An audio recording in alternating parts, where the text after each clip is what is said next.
I'm going to show you how to make better decisions related to weather.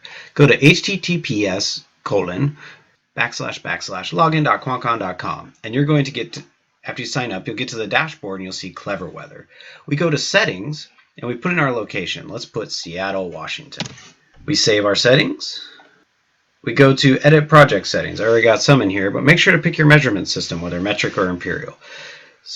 Save and add constraint groups. Now let's say we have a crew that is putting on a type of paint that is really finicky.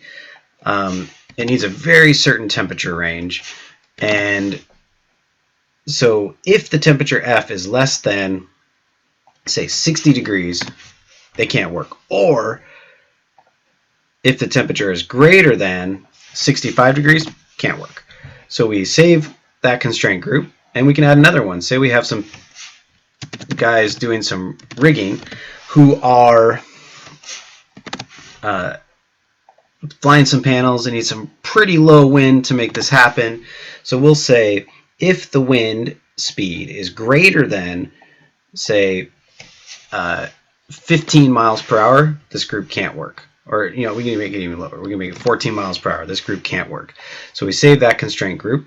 And if we go back to our dashboard now, we can see not only the current weather, the 7-day forecast, we can see the hour-by-hour weather. And by crew, the chance can't work. As in 100% chance of rain, bad. 100% chance can't work, bad. So you can make decisions hour by hour of which crews should be maybe sent in for training, which shifts you should even call in. For example, painters don't come in at night. Rigging crew maybe can work.